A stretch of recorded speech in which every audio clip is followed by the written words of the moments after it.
मंजिल पर पहुंच गया है चंद्रयान-3। निश्चित तौर पर चंद्रयान-3 की सफलता से देश का कद बढ़ गया है, इसरो का सम्मान बढ़ गया है। लोग आज बेहद गर्व महसूस कर रहे हैं, लेकिन इससे फायदा क्या? ये तो सिर्फ फीलिंग वाली बात हो गई। इस सफलता से देश, इसरो और आम लोगों को क्या फायदा? उन लोगों को क्या फायदा जो रोजमर्रा मेहनत करते हैं, 2 जून की रोटी के लिए दिन भर खून पसीना एक करते हैं। आप जानते हैं कि 14 जुलाई 2023 को देश के सबसे भारी रॉकेट LVM-3 से चंद्रयान-3 को लॉन्च किया गया और करीब 42 दिन की यात्रा करके उसने चांद की सतह पर लैंडिंग कर दी। चंद्रयान-3 की लैंडिंग के बाद अब वो क्या काम करेगा, इसी पर एक सार्थक चर्चा की शुरुआत अब हम स्ट्रेट टॉक में करेंगे। मेरे साथ एक बहुत ही खास मेहमान इस वक्त हमें ज्वाइन कर चुके हैं। आइए आपका वो स्वागत पहले उनसे रूबरू करवाते हैं आपको, और क्योंकि आप उन्हें बहुत बार सुन भी चुके हैं, टेलीविजन स्क्रीन पर आप उन्हें इस वक्त देख सकते हैं। Doctor Jaswinder Singh ji, astronomy expert, his expertise in astronomy. बहुत बहुत स्वागत है सर आपका, और अ बिग हार्टिएस्ट कॉन्ग्रेचुलेशंस।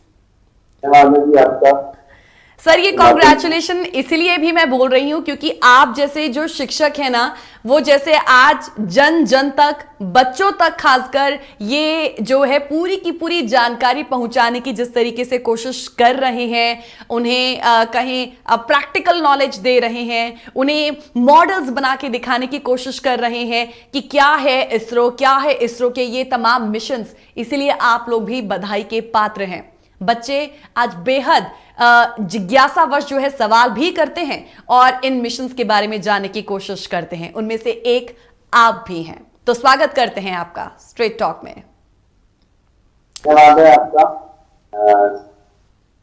मैं आपको बधाई देना चाहता हूँ और सभी हमारे जो देशवासी हैं उनको तो बधाई है, लेकिन सभी जो हमारे ग्लोबल जो रेजिडेंट्स हैं इन सबको बधाई है इस बात की कि वो भी बड़े खुश नजर आए कल उन्होंने जब ये ट्वीट किए और ये देखा गया कि सबके मन में ये था और हमें कॉन्फिडेंस था कि हम 100% लैंड करेंगे। हाँ। अभी हमारे रिस्पेक्टिव सोमनाथ की फोटो देना, चाहे कुछ भी हो जाए, चाहे सब कुछ फेल हो जाए, लेकिन जो हमारा चंद्रयान-3 है वो तो लैंड करेगा ही करेगा।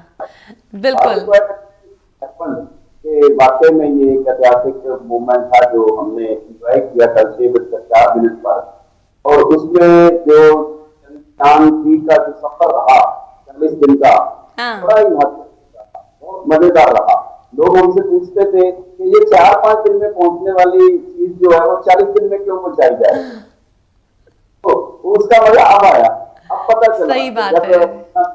हमने देखा ना और रशिया का, तो उसका जो हार्ड लैंडिंग हुई, लेकिन हमने क्या किया, हमारे साइंटिस्ट को इस बात की बहुत ज्यादा बधाई है कि उन्होंने इतना मतलब ब्रेन यूज करके कैसे फैब्रिकेट किया, कैसे बनाया और सॉफ्ट लैंडिंग में कितने चेंजेस किए।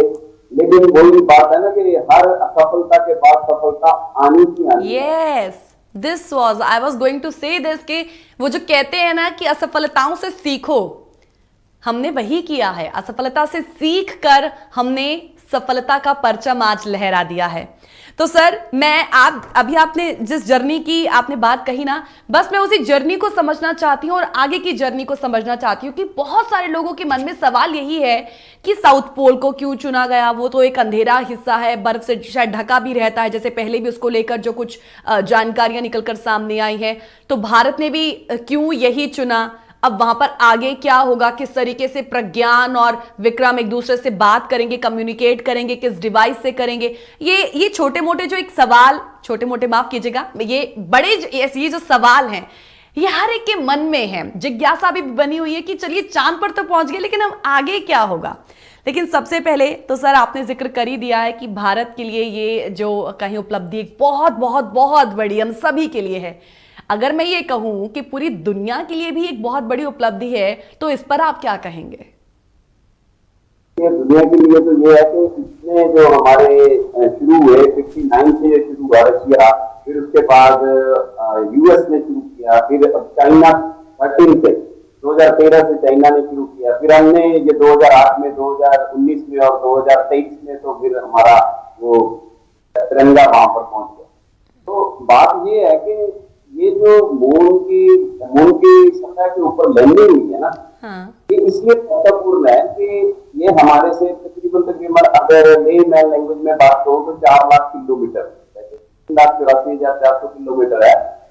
तो वहां पर जाना और वहां यहाँ से उसको कम्युनिकेट करना, और वहां पर जो हमने वो डिवाइस बना के भेजे कि ये हमारा सैटेलाइट है, तो उसके अंदर जो फिटिंग्स करनी है वो ह्यूमन बींग, तो ह्यूमन बींग कैसे करते हैं वो साइंटिस्ट का काम रहता है, रिसर्च होती है, कैसे लगाने हैं, कैसे वो होता है, कैसे फिर वो वहां से लैंड करवाना, वहां पे पहुंचाना है। पहली बार तो पहुंचाना होता है, फिर लैंड करवाना होता है, लैंड करवाने के बाद फिर उसके ऊपर जो एक्सपेरिमेंटेशन होगी, जैसे आप बोल रहे थे दक्षिण ध्रुव की क्यों जरूरत है, हाँ। तो इसके जो रहस्य हैं उनकी बातें आज हम करेंगे कि चंद्रमा की सतह के ऊपर जो है ना, वो हमारे जैसे यहाँ होता है ना कि पृथ्वी के ऊपर एक दिन और एक रात हम बोलते हैं, ये दिन हो गया, ये रात हो गई, लेकिन वहां पर 14 दिन हमारे अर्थ डे, अच्छा। हमारे 14 दिन और वहां का एक दिन, ये बात समझना। और ये इन्हीं रहस्यों को समझाने के लिए आम इंसान को, जैसे आप बोल रहे हैं ना कि आम इंसान को क्या फायदा होने वाला है, तो भाई आम इंसान को यही लगता है कि पृथ्वी के ऊपर हमारी पृथ्वी जो है 365 पे 1/4 दिन में जो चक्कर लगा लेती है, ये हमारा एक साल और पूरा हो जाता है। 3 दिन ये हो जाता है, 24 घंटे, है ना, तीनों रात को मानकर। लेकिन उनको पता चलेगा ये कि अरे भाई वहां पर चांद पर जाएंगे तो 14 दिन तक रात रहेगी, 14 दिन तक दिन रहेगा, अंधेरा इसीलिए रहेगा वहां पर क्योंकि 14 दिन की वहां पर रात है। तो मतलब तो वो वहां का लूनर डे है, वो हमारा अर्थ डे है, वहां का लूनर डे है। हाँ, मतलब कहने का मतलब सर ये कि चांद पर एक दिन पृथ्वी के मतलब 14 दिन के बराबर ये होता है ना? तो चांद पर सर चांद पर एक दिन का ही ये मिशन क्यों है? मतलब इसे एक बार फिर से सर हमें समझाइएगा, इसे थोड़ा इलैबोरेट कीजिएगा। क्या हमने लैंड करवाया ना कल से 4 मिनट, हाँ। तो वहां उदय होने वाला, तो दिन शुरू होने वाला है वहां का चंद्रमा का, और वो 14 डेज तक रहने वाला है, 14 दिन तक दिन रहेगा। अर्थ के अकॉर्डिंग वो 14 दिन तक दिन रहने वाला है। ओके। तो इसीलिए इसको हमने चुना है कि वो 14 दिन तक हमारा ये इसकी जो लाइफ है ना, हमारे मून मिशन 14 दिन इसीलिए रखिए, अर्थ डे 14 है लेकिन मून डे 1 है। ओके ओके, ठीक ठीक ठीक। सर मुझे बताइएगा कि ये जो हमने जो हिस्टोरिक मोमेंट सब ने एक एक ने कैप्चर किया और उसके बाद उसे अपने अपने तरीके से लोग सोशल मीडिया पे पोस्ट कर रहे हैं, वो जो हिस्टोरिक मोमेंट था, जो अंतिम पड़ाव था, उसमें कंट्रोल किसके हाथ में था उस वक्त? ये सारा का सारा कंट्रोल जो मैं सुन रहा था ना, सोमनाथ जी जब बोल रहे थे, तो उनके एक वर्ड से जो उनके मुंह में से निकला ना, उसका मतलब बहुत ज्यादा डीप था। वो क्या था? वो ये नहीं कह रहे थे कि मैं चेयरमैन हूं, लेकिन वो ये कह रहे थे इसके पीछे हजारों साइंटिस्ट जो जुड़े हुए थे, ये एक इंसान का काम नहीं है। वहां कितनी आप देख रहे हैं यहाँ पर बैठे हुए, और हर स्क्रीन के ऊपर हर साइंटिस्ट को, हम इंसान मनुष्य नहीं बोलेंगे उनको, हर साइंटिस्ट को एक अलग से काम दिया गया है कि ये तेरा काम है, ये तेरा काम है, ये तेरा, इसको मॉनिटर करना है। या ये नहीं कि रात को वो सो गए होंगे, नहीं, वो हर वक्त चलता रहा। हम कभी सुनते थे कि रात को 1 बजे ये प्लान बनाया गया, 1 बजे ये एग्जीक्यूट कर देना है। तो मतलब ये बात है कि एक इंसान इसके चेयरमैन सोमनाथ जी ने बोला है कि इसके पीछे के हमारे हजारों साइंटिस्ट और इतने वर्षों की जो मेहनत है वो हम लेके आए। बहुत एक अथक प्रयास, ये तमाम जो कोशिश है, इसके पीछे कहीं एक बहुत कड़ी तपस्या है उस टीम की, और उस तपस्या का आज परिणाम ये देखिए, उसका जो एक फ्रूट जो निकलकर बाहर आया है, जिसने हम सभी को भी खुशी दी है, हम सबके चेहरे पर आज मुस्कान है, तो उन्हीं की वजह से है।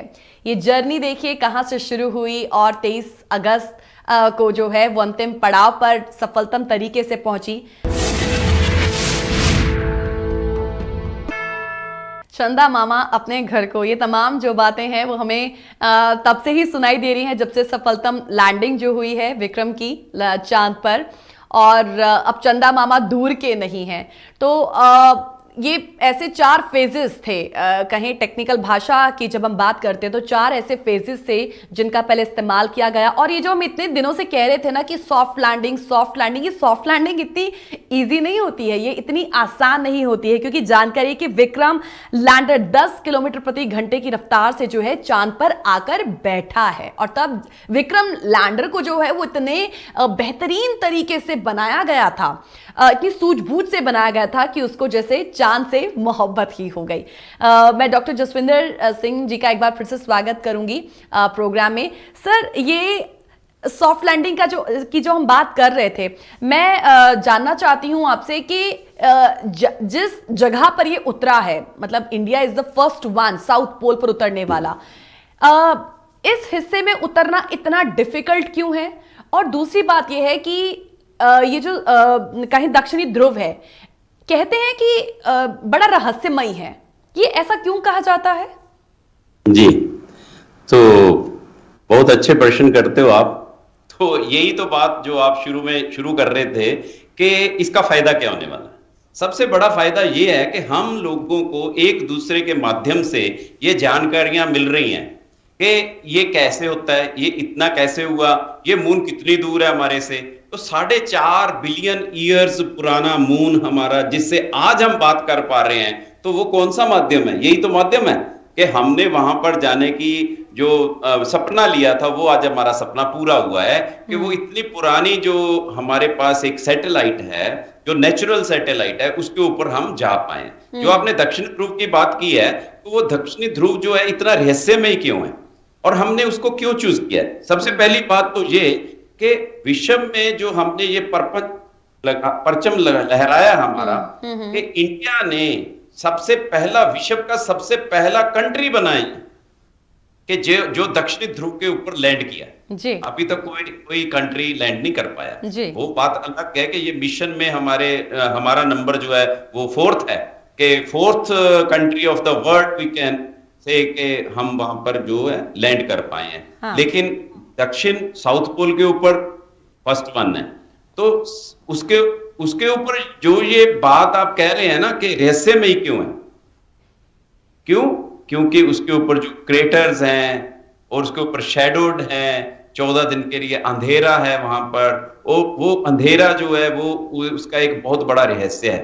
और दूसरी बात ये है कि जहां पर अंधेरा है तो वहां पर इसका मतलब सन जो है वो शाइन नहीं कर पाता उतने दिन के लिए।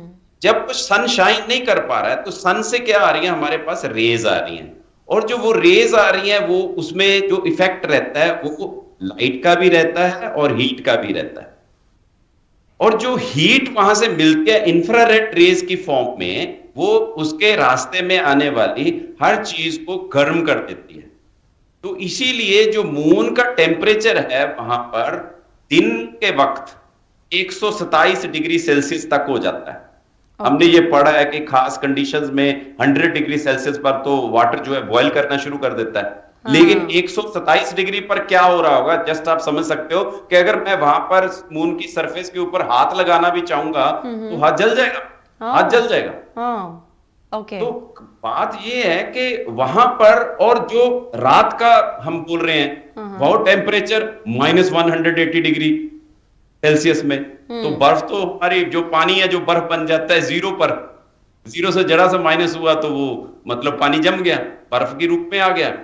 लेकिन वहां पर जो है साइंटिस्टों ने 2020 में जो ये प्रेडिक्शन की कि वहां पर अवेलेबिलिटी ऑफ वाटर, उस अवेलेबिलिटी को ढूंढने के लिए, इस रहस्य को समझने के लिए कि वो जो वाटर आइस है, तो हमारे पास जो वाटर आइस है उसको हम कैसे यूज कर पाए, क्योंकि वहां पर जो ऑक्सीजन का लेवल है वो हमारे लिए 43% बोला गया है, हमारे साइंटिस्टों ने जो बोला है। लेकिन उसको ऑक्सीजन वहां होना है, ठीक है, लेकिन उस वाटर को हम किस तरह से यूटिलाइज कर पाए, वो जो वाटर आइस के रूप में है उसको कैसे यूज किया जा सकता है। एक तो पहली बात तो ये है। दूसरी बात ये है वहां के जो क्रेटर्स हैं, वहां पे अर्थक्वेक्स आते हैं या नहीं आते हैं, वहां पे स्टेबिलिटी है या नहीं है, हम वहां पे रह पाएंगे या नहीं रह पाएंगे, ये सारी चीजों को, और वहां पर जो रिएक्शंस है वो कैसे हो रहे हैं, क्योंकि वहां पर एटमॉस्फेयर नहीं है। और वहां पर जो है मून की gravity 1/6 of that of the earth है। अगर अर्थ के ऊपर 9.8 मीटर पर सेकंड स्क्वायर है तो वहां पर 1.69 मीटर पर सेकंड, 6th पार्ट है। तो इसीलिए जो सॉफ्ट लैंडिंग की आप बात कर रहे थे ना, वो अगर चीज जाएगी बड़ी तेजी से जाएगी तो वो उतनी तेजी से बाउंस बैक भी होगी। लेकिन पर जो सॉफ्ट लैंडिंग का मतलब ही ये था कि टिकाव में हम नीचे आते गए ऐसे पता तभी चला कि 6:04 पर लैंड कर। और एकदम सटीक टाइम था जो बताया गया था। एक टाइम, बिल्कुल बिल्कुल बिल्कुल। तो ये जो है हमारे पास किस तरह से उस ऑर्बिट में उसको लेके आना है, उस ऑर्बिट से फिर उसको ऑर्बिट दूसरे में लेके आना है, उस ऑर्बिट से उसकी सॉफ्ट लैंडिंग करवानी है। ये दो तरह की होती है, एक हार्ड लैंडिंग है, एक सॉफ्ट लैंडिंग है। लेकिन लूना 25 जो वो नहीं कर पाया, वो हार्ड लैंडिंग की वजह से नहीं कर पाया। और हमारा जो चंद्रयान 2 था वो उसके विफल होने का यही एक कारण बना था कि वो क्रैश कर गया था। गया था। अच्छा सर, अब मुझे ये बताओ कि अब आगे क्या है, मतलब अब रोवर क्या बाहर आ चुका है विक्रम से? हाँ, यस। तो अब रोवर है, रोवर जो 6 व्हील्ड हमारा उसमें डाला गया था जिसका नाम प्रज्ञान है। हाँ जी, और प्रज्ञान से मैं ये बात बताना चाहता हूं कि संस्कृत का ये वर्ड है जिसका मतलब होता है विजडम। और हमारा जो विक्रम है, विक्रम लैंडर है हमारा, उसका मतलब स्ट्रॉन्ग। तो हमारे पास जो शब्द है ना वो भारतीय संस्कृति में वो एक अलग से ही है। क्या बात है, बिल्कुल। और जो ये हमारा विक्रम लैंडर है और प्रज्ञान रोवर है, उसमें से रोवर निकला है। और कल से मैं देख रहा था कि लोगों ने वो कहना शुरू कर दिया कि उसने इम्प्रिंट कर। अरे भाई, उसके लैंड करने के बाद वैज्ञानिकों ने हमें बताया था कि 3-4 घंटे तक तो वहां से जो डस्ट है वो सेटल होने में लगेगी। लेकिन इमीडिएटली दे स्टार्टेड लाइक के वहां पे जो इम्प्रिंट हो गया है भारत का। हाँ, इमेजिनेशन में तो सब कुछ हमने पहले ही कर दिया था। तो लोगों में हमारा वहां पे है, उसको कोई मिटा नहीं पाएगा। और लेकिन ये बात हम बच्चों को बता पाए, क्योंकि बच्चे आने वाले हमारे वैज्ञानिक हैं। बिल्कुल, इसरो में अब उन्होंने पहुंचना है। अगर उनको क्लैरिटी होगी तो वो नेक्स्ट स्टेप ले लेंगे, अगर नहीं तो उनको फिर शुरू करना पड़ेगा। तो इसीलिए जो हम ये प्रैक्टिकली इनको बातें बताते हैं, जो आज ये लाइव सेशंस हो रहे हैं, इनका मतलब ही ये है कि हम एक दूसरे से इस बात को समझ पाए। मुझे कुछ समझ है, कुछ समझ और किसी को है, उन दोनों की समझ मिलकर डबल हो जाती। तो इस वजह से हम ये जो है आर्गुमेंट्स कर रहे हैं, विचार विमर्श कर रहे हैं कि ये क्या क्यों नहीं होता, ये क्यों होता है। तो इसका मतलब ये नहीं है कि मुझे सारा कुछ मालूम हो गया है या दूसरे को सारा कुछ।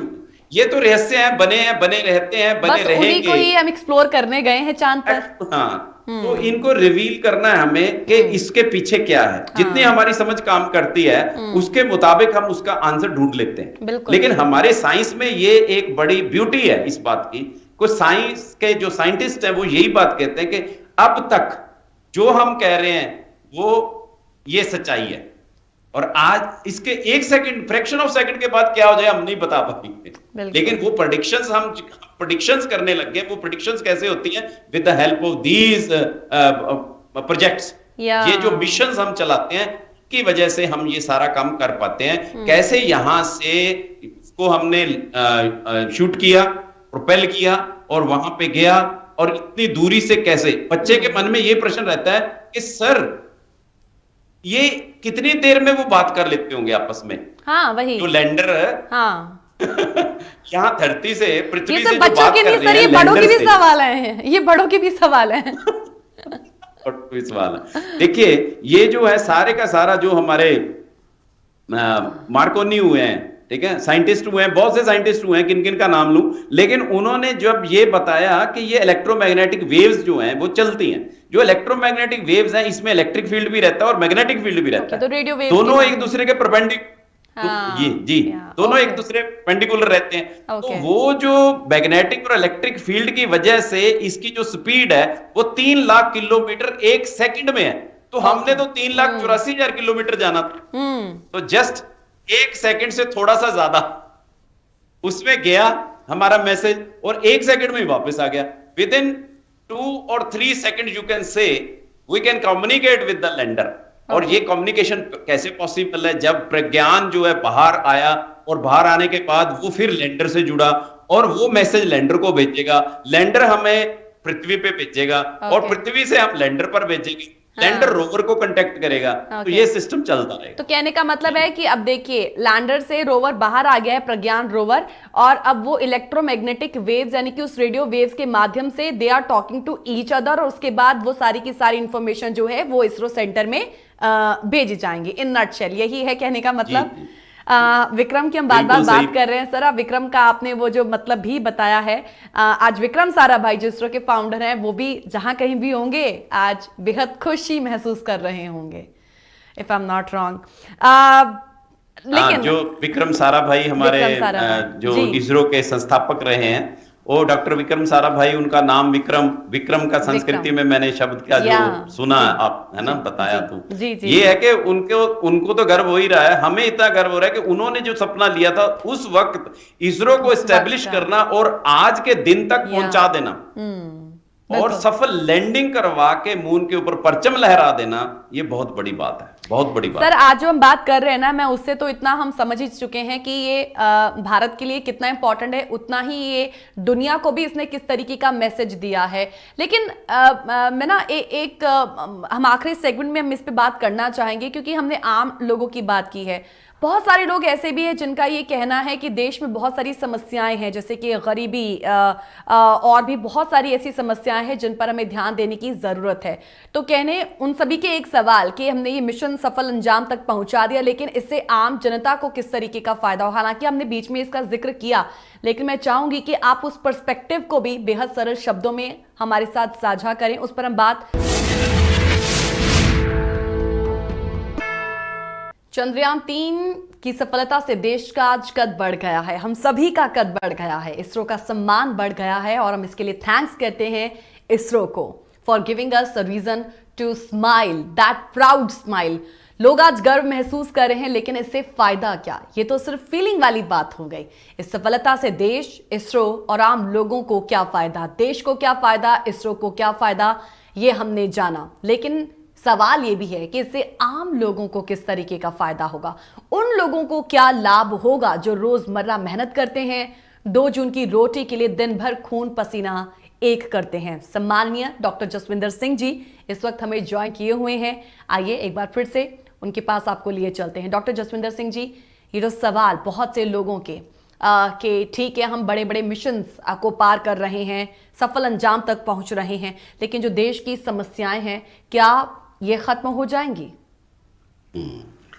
तो देखिए गीत सैनी जी, जो आपने ये प्रश्न किया है ना, वो हर इंसान के मन में है कि जो समस्याएं हैं वो अगर समस्याएं तब है अगर हम उसको समस्याएं समझते हैं। लेकिन बात ये है कि आम इंसान को इसका जो फायदा होने वाला है, सबसे बड़ा फायदा जो मैं सोचता हूं वो ये है कि जो मिथ्स थी ना कि चंद्रमा में ये क्या हो रहा है, वहां क्या है क्या नहीं है, एक तो इसका जो रहस्य है वो खुल गया कि वहां पर अगर कल को जरूरत पड़ती है तो वहां से जो रिसोर्सेज हैं उनको हम कैसे यूज कर पाएंगे। अगर हमारे पास ये चल रहा है कि यहाँ पानी खत्म हो जाएगा, यहाँ ये होने वाला है, यहाँ कुछ नहीं रहने वाला है, फ्यूल खत्म हो रहा है, तो हम आगे का जो सोच रहे हैं वो इसीलिए संभव हो पाएगा अगर हम कहीं और इसकी तलाश जारी रखेंगे। अगर हम बैठ जाएंगे तो कुछ भी नहीं होने वाला।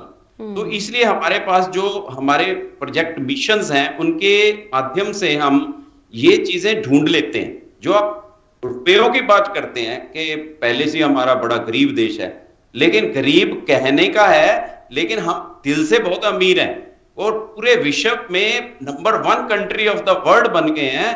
तो इसका फायदा ये है कि हमारे में जो आत्मविश्वास है वो बढ़ सकता है कि हम कुछ भी चाहें तो वो करके दिखा सकते हैं। हमारे लोगों का जो एक तो मिथ टूट गया, दूसरा जो बच्चों को ये नहीं समझ आता था कि ये कैसे पॉसिबल होता है, ये हो भी सकेगा या नहीं हो सकेगा, उनको ये अंडरस्टैंडिंग मिल गई। जो न्यूटन ने लॉज बनाए थे कि जो 2 चीजें हैं इस यूनिवर्स में एक दूसरे को जब डिस्टेंस पर होती हैं तो उसके ऊपर फोर्स लगाती हैं। जैसे अर्थ है वो चांद के ऊपर फोर्स लगा रहा है, चांद जो है वो अर्थ के ऊपर फोर्स लगा रहा है।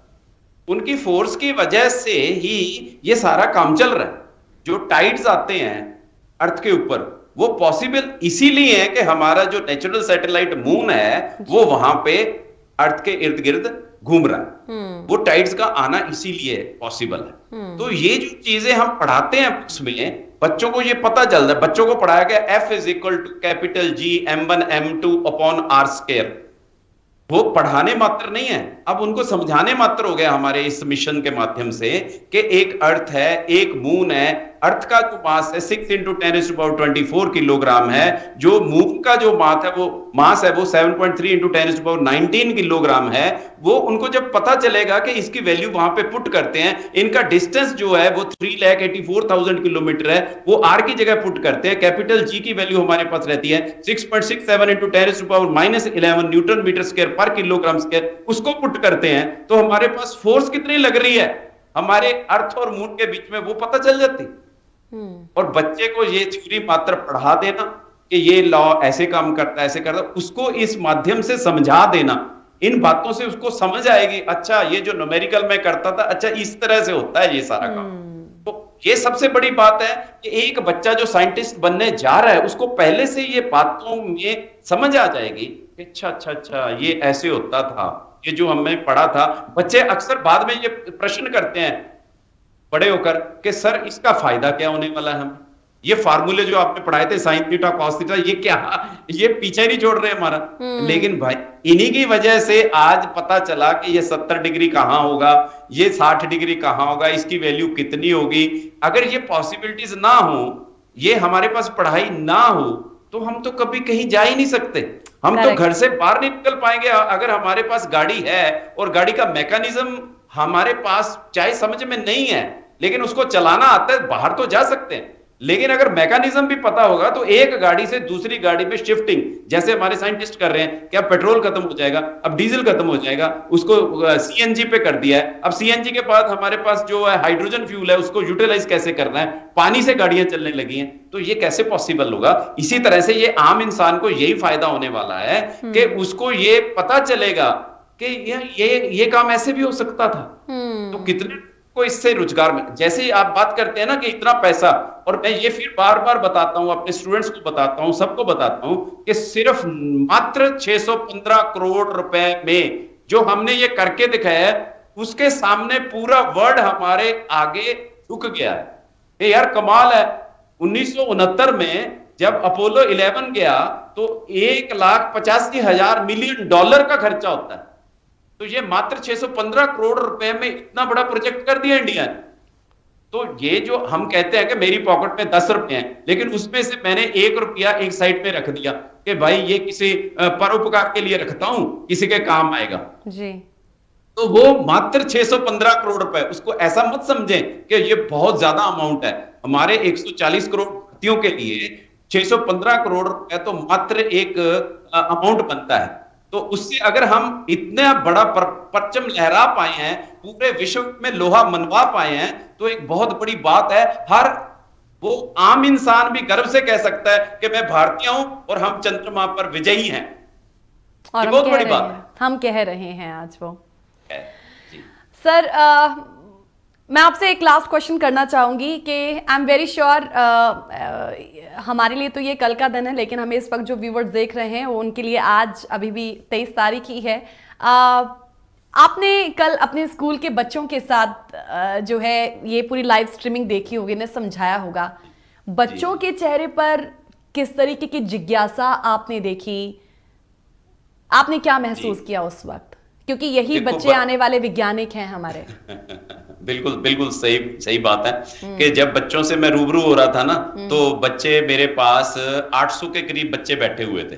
उन 800 बच्चों के मन में ये बात जानी कि ये मून मिशन जो है हमारा, वो सर वो कैसे हो रहा है, कैसे हम जा पा रहे हैं। उनके अलग अलग क्वेश्चंस आते थे और उनके मन में ये बड़ा था कि सर ऐसे कभी ये लैंडिंग पॉसिबल है। आप तो हमें पढ़ाते हैं कि वहां पर जो है वो एटमॉस्फेयर नहीं है, हम एक दूसरे की आवाज नहीं सुन पाते हैं, क्योंकि आवाज को चलने के लिए माध्यम की जरूरत होती है, मीडियम जरूरी होता है, तो एयर जरूरी है, तो वैक्यूम में वो बातें कैसे कर सकते हैं। तो वो जो बात है कि वहां पर मैसेज जा सकता है हमारा, वो मैसेज ऐसे है कि कोडिंग डी कोडिंग से जाता है। हमारे जो कोडिंग होती है ना, सिग्नल्स होते हैं वो कोडिंग में होते हैं, और उसको डी कोड करता है हमारा एक सिस्टम, जो हमारे सेंसर्स हैं वो कैसे यूज होते हैं। बच्चों के ये क्वेश्चंस थे कि सर उसका वो ऑटोमेटिकली उसको कैसे पता चल गया कि ये सोलर पैनल खुल जाना है अभी, रोज ने अब इस टाइम पे बाहर आना है ना। तो वो बच्चों के मन में जो जिज्ञासा रहती है, क्यूरियोसिटी रहती है, उसके जो प्यास रहती है उनके प्रश्नों की, उसको रियली हम कर पाए यहाँ तक, तो वो उनके लिए बहुत अच्छा रहता है। और बच्चों के मन में ये था कि हर बच्चा ये मन में लेकर चल रहा था कि सर हम चांद पर पहुंच गए हैं। तो कभी ये सपना था कि चांद को यहाँ पर बैठे बैठे वो बाहर, जब एसी वगैरह नहीं होते थे तो बाहर जो हमारी चारपाई है उसके ऊपर लेट कर हम देखते कि वो इतनी दूर चांद है, इतनी दूर सूर्य है। सूर्य हमारा तारा है, चांद हमारा सैटेलाइट है और अर्थ हमारा प्लेनेट है। बच्चों को ये जानकारी प्राप्त हो जाए और क्या चाहिए। अब सर उम्मीद बस यही है ना कि देखिए हमने अभी तक जो विकास किया है बी इट स्पेस के क्षेत्र में, और जिस तरीके से हम लोग आम लोगों तक ये जानकारी पहुंचा रहे हैं, खासकर बच्चों की जब हम बात करते हैं, आने वाला फ्यूचर है, इन लोगों को देश के लिए बहुत कुछ करना है। उम्मीद है कि जो सोचा हुआ है, बच्चों की जो जिज्ञासा है, जो कौतूहल है, वो ऐसे ही बना रहे और देश को वो और आगे ले जाने के लिए प्रयासरत रहें। सो आज की ये जो चर्चा सर आपके साथ एक बार फिर से बहुत इंटरेस्टिंग रही। आई रिमेंबर 14 जुलाई को भी हमने ऐसे ही बात की थी, तब आपने एक एक चीज जो है हमें किस तरीके से हमें बताई कि क्या होगा आगे, और आज देखिए हमें इसरो ने वो खुशी का पल दिया कि हम उस सफल कड़ी की बात आज एक बार फिर से आप ही के साथ कर रहे हैं। Thank you so much sir for giving your time, और बेहद सरल तरीके से आपने हमें तमाम चीजों को आज एक बार फिर से समझाया है, उसके लिए बहुत बहुत शुक्रिया, दिल से धन्यवादी हैं आपके। सभी का धन्यवाद और जस्ट टीवी का धन्यवाद। Thank you so much sir, thank you so much. मंजिल पर पहुंचा चंद्रयान 3, एक ऐसी ही कहें खुशी आपके मन में है, तो मैं चाहूंगी कि आप उसे थोड़ा बाहर निकालें। बाहर कैसे निकाल सकते हैं? हमें ईमेल करके। ईमेल करने के लिए आप नीचे दी गई ईमेल आईडीज पर हमें लिख सकते हैं, जो कि है info@justbroadcasting.com और geet@justbroadcasting.com। आपकी मेल का मुझे इंतजार आज रहेगा। इसी के साथ इजाजत दीजिएगा। नमस्कार, जय हिंद।